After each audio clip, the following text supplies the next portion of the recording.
Thanks for joining us for our video on improving corn storage returns. I'm Jim Mintert, Director of the Purdue Center for Commercial Agriculture, and joining me today is my colleague, Dr. Nathan Thompson, who's an Assistant Professor of Ag Economics here at Purdue.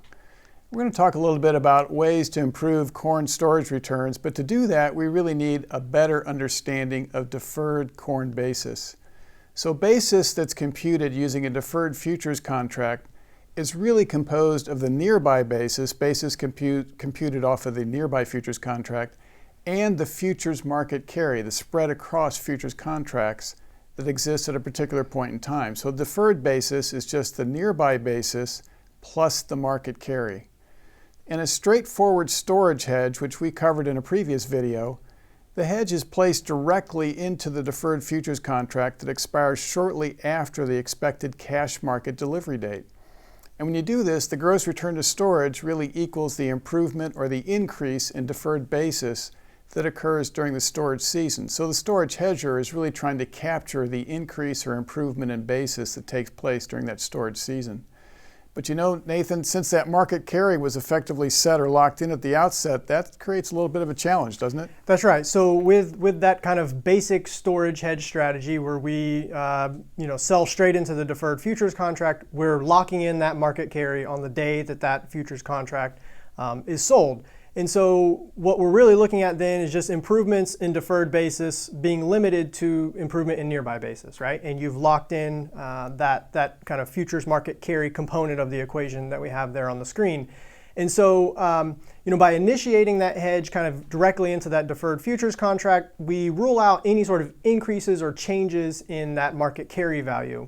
And we're going to show you here in a second that that might be something we want to reconsider if that value of market carry changes over time, right? Yeah, we've really limited ourselves in a way. And so let's think about that for just a little bit in terms of what we mean by market carry. So here in September 2020, we could look at the futures market price structure, and that really defines what the market carry is. So the difference in price between the nearby futures contract and those more distant or deferred contracts is really the market carry. So in September of 2020, DEES was priced at 377, March at 386, May at 391, and July at 394. As you look at the spreads across those contracts, that is the amount of money the futures market was providing as an incentive to store corn into the future. And then if you look at December versus the July contract, that total spread was 17 cents a bushel. That was the futures market carry from December to July.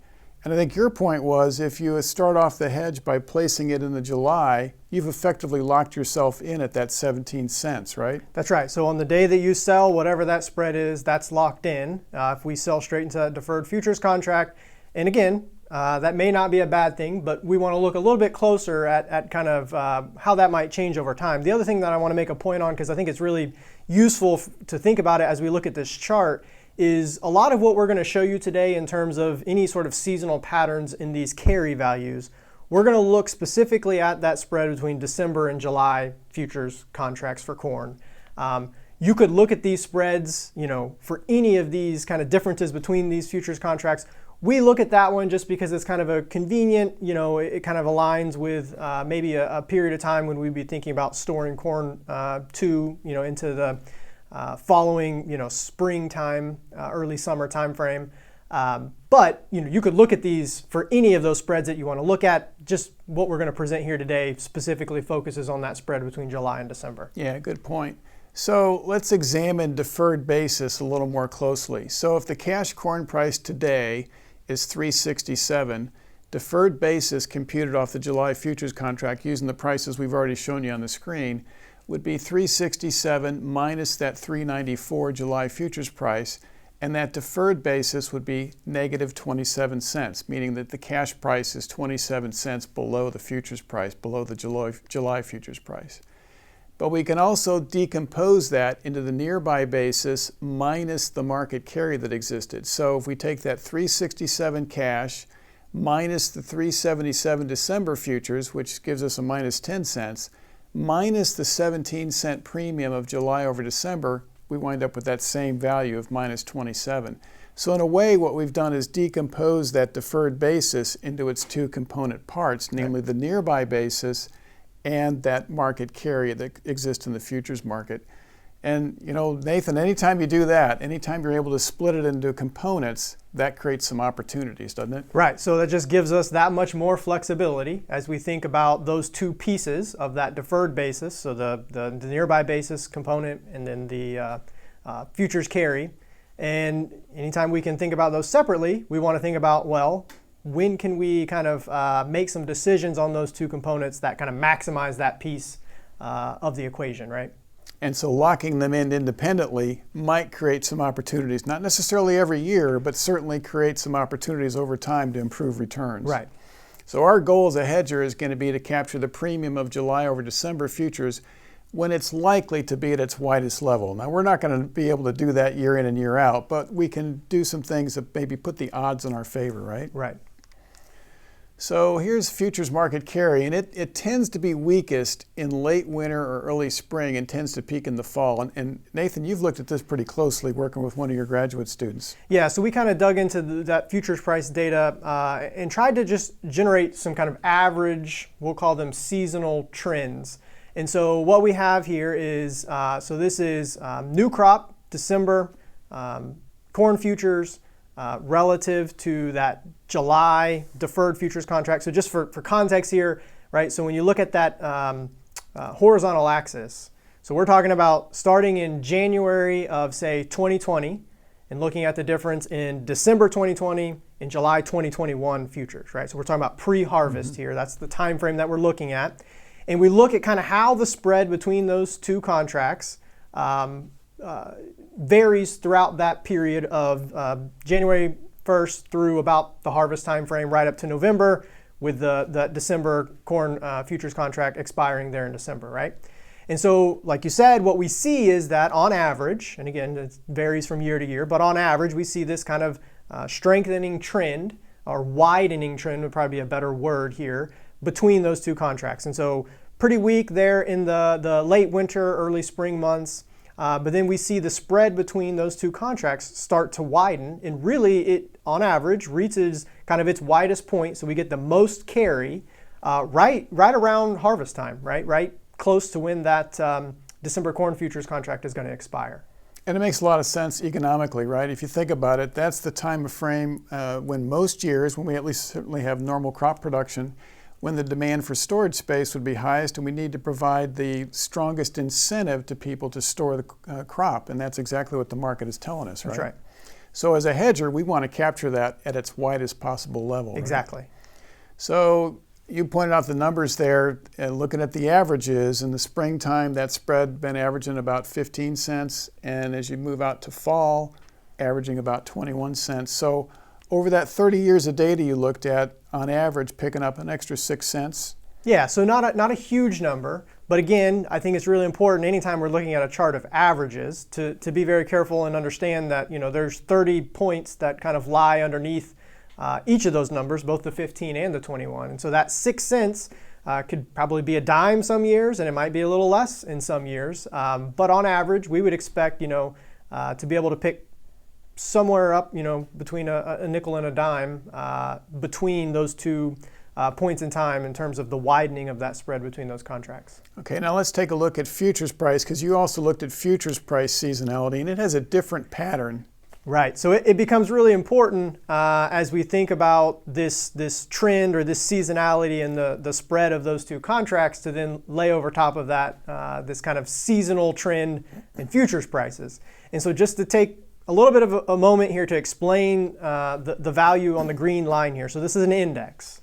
And so what it's looking at is essentially relative to the first week in January, for those same 30 years, did futures prices increase or decrease for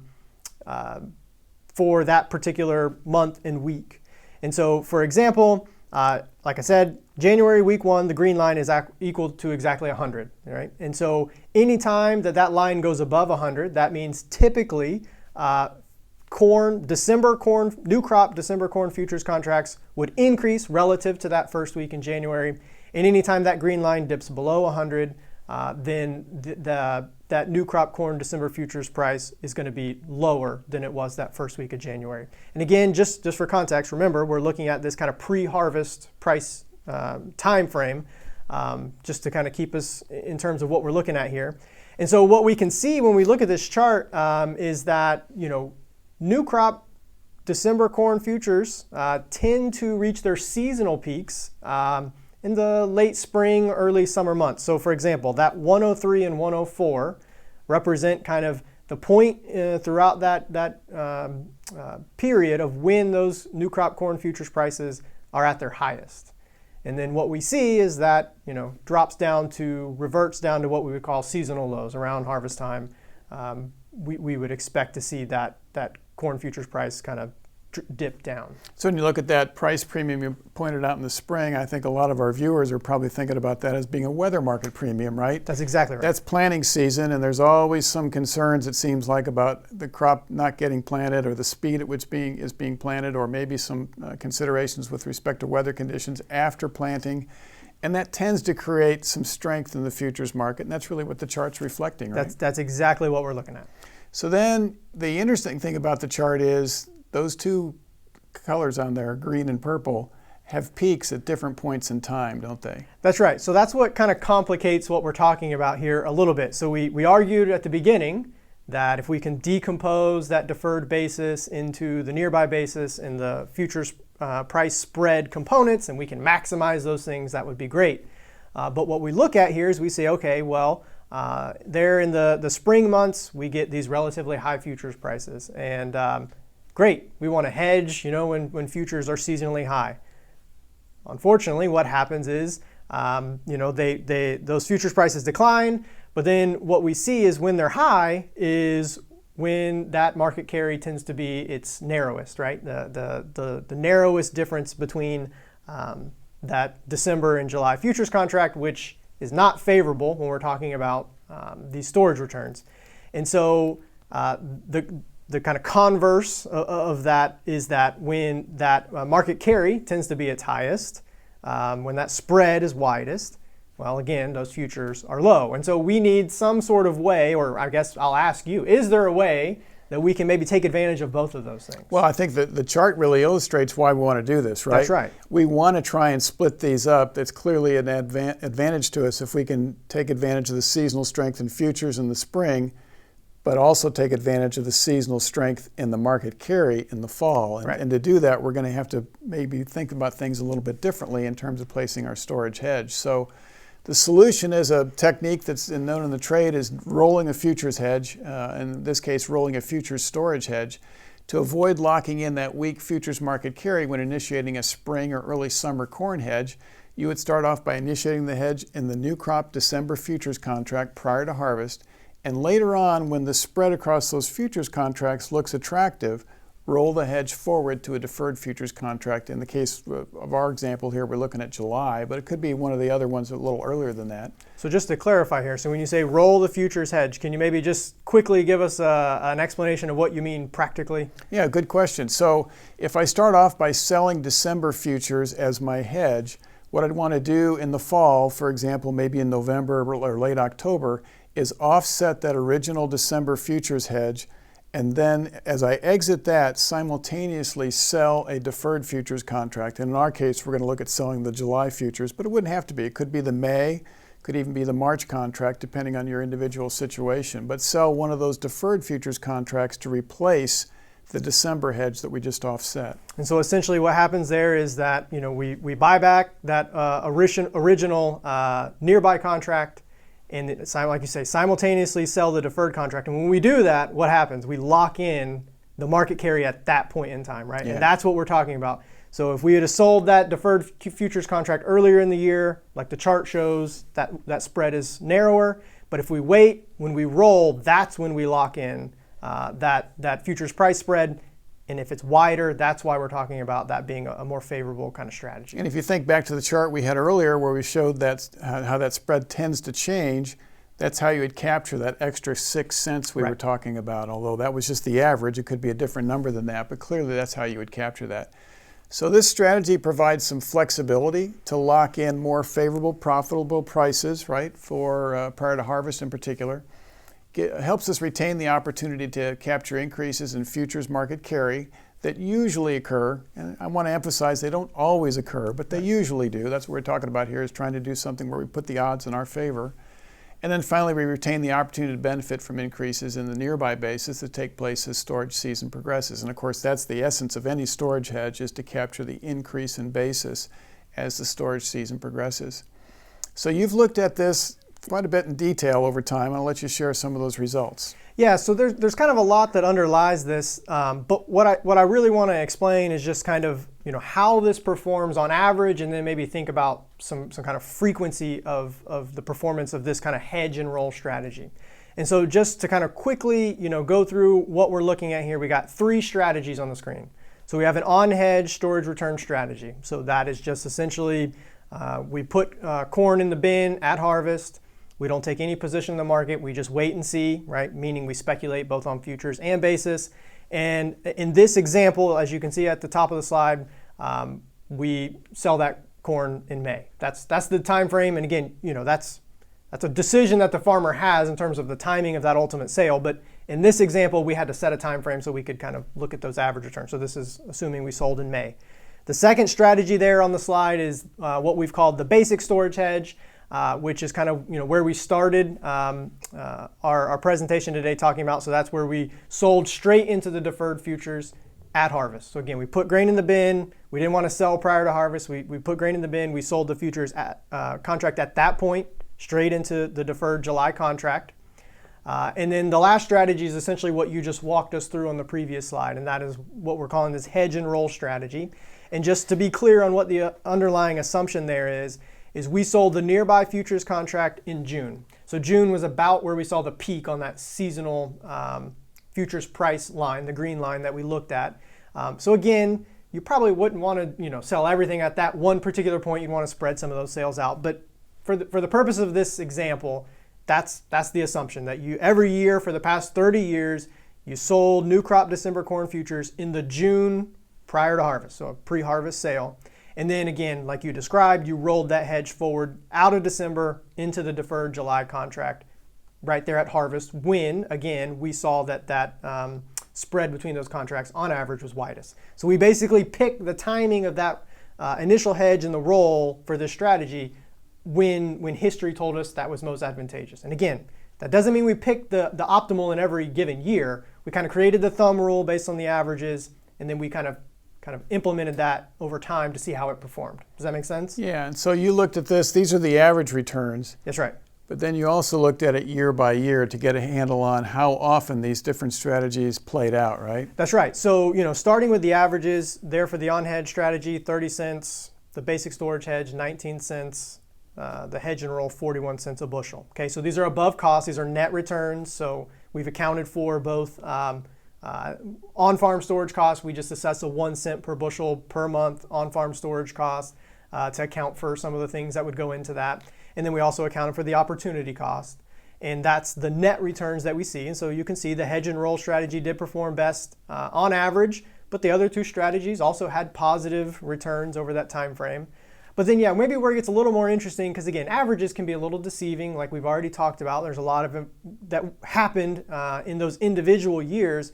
It's kind of interesting to look at how that hedge and roll strategy performed relative to those other two, so the on-hedged and the basic storage hedge strategy. And so looking at kind of how often did it beat out, so to speak, those other two strategies, and that doesn't mean that it was positive, it just means it was better than the other two, right? That's kind of the definition here. So it was 17 of the last 30 years that was kind of the most profitable of the three strategies that we looked at, 7 of the last 10 years, and then 3 of the last 3.